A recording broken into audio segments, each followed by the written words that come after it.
Now, if there's one thing that this government does not want to be number one in, is to be the world's largest arms importer. It's a fact, in the last 10 years, India has become the world's largest importer of defense hardware. And at the same time, China, which used to be the world's largest arms importer 10 years back, has become one of the world's largest arms exporters. That's the conundrum of the government today. How do we reverse this trend of becoming the world's largest arms importer to becoming a defense powerhouse? A country that can manufacture weapons and export weapons and also, rightfully, seek a place in the United Nations Security Council. I have with me here today a very distinguished panel which is going to talk about this Make in India in Defense initiative of the government. It's one of the very key thrust areas of the government on how to become self-sufficient in defense hardware. May I welcome on stage Dr. Tyagi.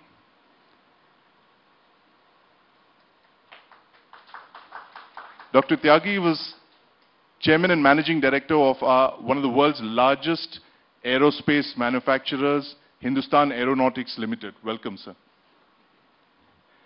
I'd like to welcome Mr. Ashok Atluri of Zen Technologies. Zen Technologies is a very key private player, one of the fast-growing private sector players in defense, and it makes a range of simulators for the defense forces, and it's a very big voice in the private sector defense space. And lastly, I'd like to welcome Dr. Rajiv Nayan of the Institute of Defense Studies and Analysis. This is the think tank of the government, of the Ministry of Defense, which is supposed to create all the papers and the thought processes that the ministry is supposed to implement. Welcome, sir. Now, I'd like to start by throwing my first question to Dr. Tyagi. The government recently announced a strategic partnership policy, sir, where they plan to bring the private sector in a major way. Do you see this as a vote of non-confidence in the public sector, which has not delivered over the years? We've heard complaints of, aircraft production being delayed, tanks not coming in on time, warships not being delivered, with the result that the Indian Armed Forces have to go for imports.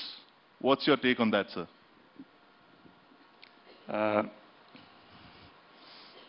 Differing right in the beginning, will that be a good strategy? Yep. Let's start at the beginning. I do not think that it is a no confidence or lack of confidence in public sectors. Over last more than 70 years, specifically last 30 years, public sectors, they have been delivering on the technologies and products as desired by the country. Like if you look at the projects which they have delivered, like I can talk of HAL, we delivered on Su-30. It was totally mastered. LCA production, it was totally mastered. So as far as the public sector is concerned, whatever calls have been made to them, they have been responding to it. Give and take some quality issues here and there. It is true that most of the productions of defense PSUs, they were under transfer of technology. So basically foreign dependence, at least in the initial phases, remained there. The idea of a strategic partnership is really good. A strategic partner means that we identify a product, say fighter aircrafts, we identify a foreign OEM, and unlike in the past where only the transfer of technology took place, this time we are looking at not only transfer of technology, but also the IPRs are transferred so that as far as the technology development is concerned, it comes as an essential part of strategic partners. And with time, things have to change. And when you talk of DPSUs, are they working in isolation? The answer is no. Like today, HAL has more than 2,500 MSMEs, Tier 1 and Tier 2 suppliers who have been helping them. Same way Bell has been doing. So it is basically not public sector in isolation and private sector in isolation who will survive. Both will have to survive together. The concept of a strategic partner is good. Like if you are able to develop a strategic partner in fighter aircrafts, then you have benchmarks. You have two entities who will be working on similar kind of products, so there are competencies available, and there will be comparisons available, and both entities will have a healthy competition among themselves. So strategic partnership concept is a good concept, welcome concept, and I am sure that when it is implemented, PSUs will be a part of it also. You mentioned a very interesting point there about IPR, that's intellectual property rights. Right. Now, Make in India doesn't seem to, cover the fact that we don't own the intellectual properties for a lot of aircraft and hardware that we make in India. So I think it is commonly misunderstood that, anything that is assembled and made in India is also the same as make in India. Whereas it's very clearly known that, for instance, the T-90 tanks are actually, the IP is owned by the Russians. The Sukhoi 30 that HAL produced in very large numbers is owned by the Russians. And even the submarines that we're making, it's all of French origin. How do we reverse this trend? I mean, how is it that we actually start owning the intellectual property in these big hardware cases? Number one, we can have two-pronged approaches. Number one, like develop your own product from your own technologies, like we did in case of LCA. We own the entire IPR, we have full control on the product. And in fact, while LCAs are being manufactured right now, the focus on developing the future versions of LCA are also on the board. That is one. Secondly, when you negotiate a project, we negotiate right from the IPR stage. Like say Sukhoi 30. We had TOT from Russians. Su-30 is one aircraft which basically even Russians don't use. India was the first experimentation done on Su-30. Right, but we still pay the Russians money for the for the intellectual property, right? We don't own the design. Not only that, contractual conditions are such that like if I am making engines in Koraput, they cannot be made even out of Koraput. So, right, that's the level of control that the original equipment manufacturer has. So, like recently there has been a report about this Tata and Lockheed Martin.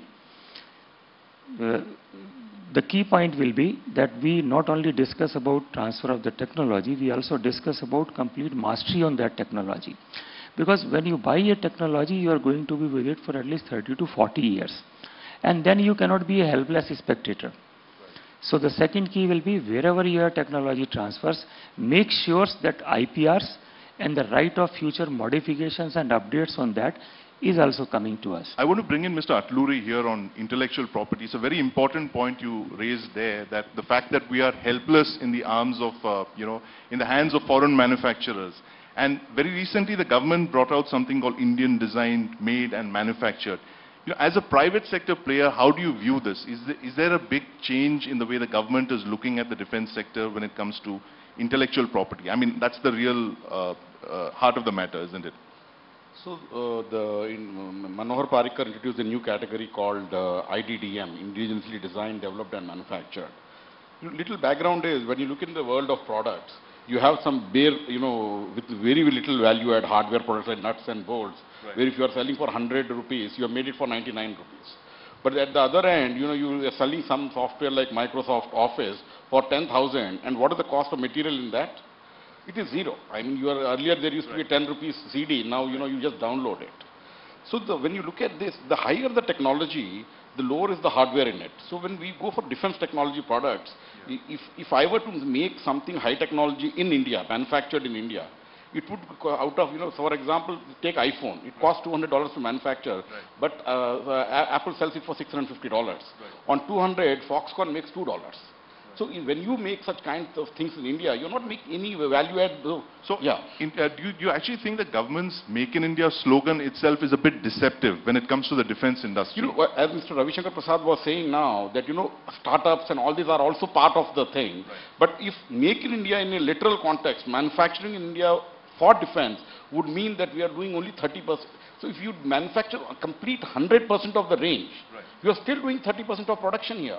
I mean, now you are itself claiming without doing that I am doing 30% production. So if you do complete 100%, so the IDDM category which you think is the only way that we will be able to flip the ratio, right, where 70-30 can be achieved. Otherwise it cannot be achieved. So sorry, yeah. So how IDDM, should it come in through orders, you think? What is the one thing that you actually want to see on the ground and which you haven't seen in the last, say, 2-3 years? So, one thing is when in the IDDM category, the government should act fast. This is an extremely enabling category. That means to say you are actually searching for companies that have designed, developed and manufacturing in India. So there are very few companies. So how do you enable them to be successful? So now the IDDM policy is in place. The single vendor is allowed now under IDDM. It's because, when they go for tender, worldwide they get 2 or 3 vendors. We had a foolish policy earlier. There should be 3 vendors under Buy Indian. Right. But that has been got rid of under IDDM. This is single vendor we will buy. Right. Globally benchmark, let them make money. Make examples. The people need, there are a lot of companies. Again, innovation cannot be bought. Right. Innovation is an addiction which is inherent to a company's DNA. So, if you actually give orders to IDDM innovative companies, what will happen is that will attract more innovative companies. In the process, you will have more and more IP being formed in India. But that path is a little slow. In fact, I'll just share another thing. When we were talking to Mr. Parikar that this right. IDDM is taking long time, one of the things he said was, listen, defense is a very, very this is unrelated thing. Defense is a very, very erratic customer. What he said was, I am encouraging you to go and do exports. Right. And this is my experience in export is we went to IDEX Abu Dhabi exhibition. And earlier, we have gone many times, about 10 times we have gone to various exports exhibition. We have not been visited by a single defense attaché. Forget the ambassador, forget the minister of the ministry. No Indian defense attaché has visited you. Ever in a foreign exhibition. Okay. Ever. But in 2000, but when we went to IDEX this time, in the February, we had, before we visited, we went and approached them saying that we were coming. Then what they did was they contacted all the foreign embassies nearby and said, listen, there are Indian companies coming. Can you visit them? Number one. Right. Number two, the defense attaché came. He got the ambassador, the visiting state minister for defense came. All of them came to our stall and said, how are you doing? And then they invited us for a dinner to their thing. So, I think one thing is, while the process is slow within the defense industry, they are really, really pushing us to do exports. And surprisingly, one of the things is, people would ask, India, made in India defense equipment. But the fact was, it was surprising that the UAE, Egypt, and all of them, they said, we want to buy from you. Oh, okay. So Mr. Modi is doing an extraordinary job of selling ourselves abroad, and they really want to buy some Indian defense equipment. So I think that's a very big plus. I want to bring in Dr. Rajiv Nayan. He's sitting there very quietly. Dr. Nayan, now while Make in India is a slogan, and there seems to be a lot of good intention in the government to kind of become a powerhouse of arms industry, when it comes to implementation, the implementation process, the entire thing is in the hands of the bureaucracy. They are the ones who have to implement it on the ground. Do you see, what are the kind of reforms that you see in the defense ministry that are absolutely essential to make this process a reality? Look, control will be always in the hands of bureaucracy.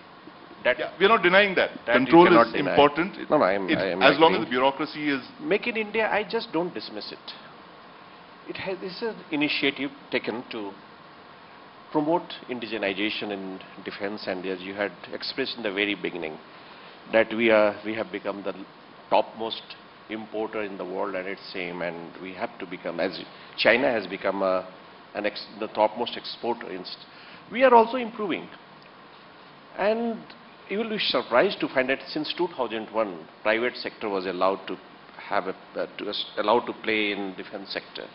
Since then, the profile is changing. Unfortunately, I agree with you, still government doesn't maintain a record of the contribution of private sector in defense manufacturing. The government doesn't keep a record of it has been stated on the floor of parliament. So this is a sad part, but things have improved. You talked about exports, everybody is talking about exports. And last financial year only, more than 5 times increase has taken place in exports of arms. Right. The profile has changed. Things are improving. Government is trying to help industry. A large number of items have been removed from the or de-license from Right. license. So means several small components and other things. So you're saying so there's been a major mindset change in the defense ministry. Mindset needs to be changed Right. because we are importer. We have got an importer mindset. So Right. bureaucracy, which just Ashok Atluri talked about. Bureaucracy always talked about how to procure technology, high technology, Right, advanced right. technology from India. They don't have confidence in selling one's own technology. And once you talk to all our industry, big manufacturing companies, I should say, like L&T, they say, until and unless you procure from us, you give order to us, means Indian government, Indian armed forces, why do you think that other countries will give any order? They'll say that your own country is not purchasing from you, so why should I give you order to you? So this is one major issue. So that is being taken care of. Government is encouraging, and in many ways, there are so many initiatives. Ashok Atluri talked about IDDM. Right. From a startup. Again, there is another sad part. There is not a single startup registered in defense sector. Till Not one startup. Yeah, not a single startup has been registered in defense sector. And again, this fact has been revealed by our RM on the floor of Parliament. So this is again shame. Dr. Tyagi, why is that the case? Why is no Indian startup registered? I mean, we've been hearing, the Prime Minister was in Israel recently where he commended their startup nation spirit and all that. And you yourself in Hindustan Aeronautics, you've set up a lot of SMEs around the Sukhoi. So why is it that we've not got this startup culture in the Defense Ministry? Okay, before I answer this, I will like to supplement what Rajiv said. In last couple of years, a lot of good things have happened. Like, if you talk of acceptance of necessity, some more than 2 lakh crore worth of necessity has been accepted. And if you look at the orders for next 2 years, I think in pipeline, what our private sector people get will be orders worth more than some 27,000 crore. Right. So that visibility of orders is now coming. In fact, and then coming to bureaucracy. Bureaucracy is a very good thing, and every country will have to depend on it. But there are certain areas, if you leave only to bureaucrats, it will be messed up. What are those areas? And like I tell you, why ISRO could do well? ISRO could do well because we had scientists who were deciding, who were the policy makers, and they were doing it. Atomic energy, they are doing bad because it is scientists and engineers who are doing. If you look at the experience of Germany or Japan or South Korea, it is basically the engineers and the scientists and the retired armed people who have been calling the shots. So you're arguing for more specialization in the Defense Ministry rather than, the generalist administrative cadre. Like I tell you, 3 years back, 14-15, Mr. Jaitley gave 100 crore for the Defense Innovation Fund. Right. Entire amount lapsed, not a single rupee could be used. So Mr. Atluri, why is that the case? I mean, why is it that, funds are there, but they're just lapsing? Why don't we have this innovation is an addiction that you said, but there's no one to get these funds? What's that? As of the whole point is the procurement cycle has to be compressed. Today, you get the tax benefit for startup, the government says, right, up to 5 years, 3 out of 5 years. Now, my procurement cycle here is 4 to 5 years. It takes the government 5 years to buy 3 to 5 years. Officially, in the DPP, the right, number of weeks that are required are about 150 weeks. So, could you give us an idea what it's like in, say, the United States and another country? How long is the procurement cycle? They are similarly very long. They are also now maybe 1 year, 1.5 years, 2 years. Right. But yes, but the point here is that unless if a product is identified and it is available in India, the procurement cycle should be reduced to 3 months. Because very quickly you evaluate and you buy. Right. You don't have to do, because what the procurement, this 150 weeks is given for complex evaluation throughout the year. You want to do a trial for under different conditions. So what you're saying is essentially that everything from a boot to a fighter aircraft has the same procurement cycle. Exactly, yes. And you should have Absolutely. Different for for different smaller items. things, Right. you can do the whole trial in maybe 3-4 days or maybe 3-4 weeks. Right. Why should you have that kind of thing? So you should have a flexible thing. And second, the IDDM procurement process should be completely different. If you really want to get startups into this fold, the thing is they should see that it is easy to sell, do business here. It's easy to make money. You know, one of the things is making money looks bad, but my whole argument is let them make money, let them make lots of money, because number one, the money stays in India. Number two, you get 30% back as taxes. Number three, who are these guys employing? They are employing the best brains who would be shoveling backyard things in MNCs. You are giving them employing to develop Indian defense. Right. So, you know, don't crib and don't try to get into their books rather than globally benchmark and give them at a reasonable prices on global benchmark. Right. Dr. Tyagi, what is the time frame that you can give us by which, say, we are right now, what, at 50%? We are importing about 50% of our requirements, and 60, manufacturing, 60% we're importing? Yes. Yeah, it's more than half. When do you think that, by which year do you think that we can actually reverse this? Say at least 40-60, you know? Before I answer that, let me try to explain to you why the time taken in decision making is so high. It's not only because of incompetencies. 5 years. No, what happens is, in fact, like if you look at India's budget today, 2.74 lakh crore, and out of that some 86,000 crore is the capital budget. Number one, because of inefficiencies, about 15% of that every year is surrendered.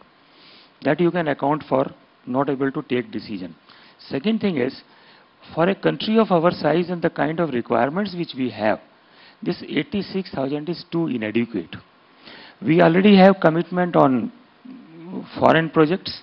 As a result, what happens is very less money is available for the Indian vendors. In fact, if you look at the payment pattern of last 3 years, you will find that Indian vendors have not been able to get more than 10% of the payment. So that means what is needed today is an aggressive increase in the capex available to the defense forces. And look here, what is happening today? We are in a stage of helplessness in a sense that when on a payment issue, Rolls-Royce was blacklisted, the Indian Air Force came. They said half of the Indian Air Force will be grounded. That means our dependence on foreign manufacturers is really very, very high today. That is one. Secondly, the visibility to Indian manufacturers is not there. If you want to reverse this cycle, then you will have to make sure that enough visibility and supply pipeline is available. Like Su-30. Sukhoi 30, we have developed expertise, worked hard for last 15 years. We have developed more than 2,500 vendors who are located in and around Nasik. But from next year, if there are no orders of manufacturing for Su-30, that means whatever expertise you have generated goes waste.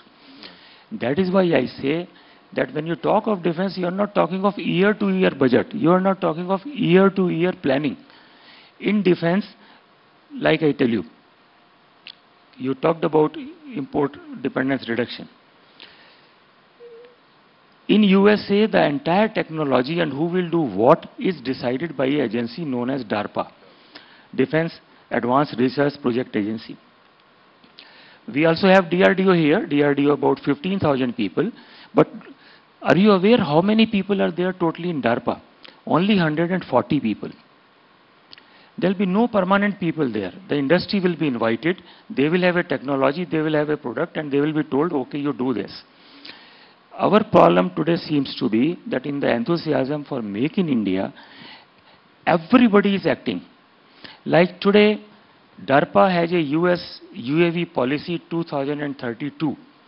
They know what UAVs will be developed, what drones will be developed, and which companies will be doing it. But in our case today, every university, DRDO, HAL, BEL, IITs, Indian Army, Indian Navy, Indian Air Force, everybody is busy in making UAVs and drones. I think that will not happen. So there has to be a discipline, there has to be a budget, and there has to be a visibility of order pipeline to the industry that look here, this is how we demand on you for next 5 years, 10 years, 15 years. And I tell you, you have read the newspapers of yesterday and how confident our neighbor was in telling that if you don't handle the things in an amicable way, then we will be able to use the military way. Right. our defense preparedness has to be such that it is a deterrent for at least to the neighbors. So this is the time when we talk of 15 years, we talk of technocrats, we talk of accountability in decision making, and we also talk of adequate budgets for the Indian industry. If you continue with a capex of 86,000 crore, I can assure you, you will place orders on Indian industries, but since they will not be able to deliver, there will be fit case for NPAs tomorrow. So that is where I think more thoughts need. Like I tell you, Baba Kalyani last year told they developed a gun. But for 2 years, they cannot test in the country. They went to USA, they tested it there. That means when you say make in India, we have also to define which test facilities will be available, who will be the person responsible if delays occur. So all these paraphernalia together, I think, will be needed. Right. Mr. Atluri, where do you see this, like what Dr. Tyagi spoke about, the lack of a long-term vision in terms of, procurements? How does that affect you in the private sector? The fact that the government seems to have a very short-term view, and is not placing orders, and does not give you a long-term perspective of orders. Actually, the requirements of the government are pretty clear. I mean, what they're going to procure. For example, we do training simulators for a thing. Right. So we know what are the equipment there with them, and they will be going on for procurement. So these can be discovered, and they also share with the industry in closed forum what are the requirements there. So there is a clear-cut long-term perspective about it. There is no doubt about that. So, but the thing is, an Indian company today is not willing to invest in that, because they are not sure of the rewards. Right. So, but with this, again, the IDDM is absolutely a game changer. I think with IDDM, a lot of people are saying, okay, we are willing to make it, because the moment we make it and the government finds it okay, they are willing to, buy from you. They don't care about the competition or anything. If it meets the customer's needs, they will procure it. And I think that's a big thing. So, that's my view on this.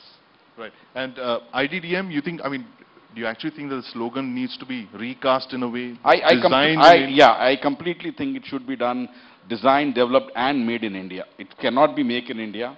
But I think make in India have that perspective already. But it should be, because IP is the main thing, and Indians are capable of doing IP. It's not that we are not capable of. Right. You just have to facilitate, encourage, and this IP will be developed in India. I think it should be redesigned. But I think probably it already has that sense. But it's better that you say that it is designed, developed, and made in India, and make in India. Dr. Nayan, where do you see this going? You've been studying a lot of best practices in foreign countries. Which is the country that comes closest to you in terms of what we are talking of here, which is actually, in a very short span of time, say 10, 20 years, managed to reverse this import dependence? Yes, China. You talked about China, plus Brazil. Brazil is also doing well. Well, let me put it this way: a democracy. Yeah, democracy. Tough to say, with its complexity of decision making and different interest groups. But I just like to answer your question about reversing the ratio from 40-60. Already, if you see the 3 years budget, 3 years data, more than 61% of the contracts have been awarded to Indian vendors. From 2014-15, 2015-16 and 2016-17 up to January, I would say. In terms of number and in terms of values.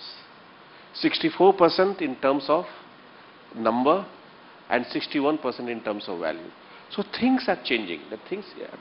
Even in United States, you will remember a famous statement given by Tokyo's mayor that we can say no to United States.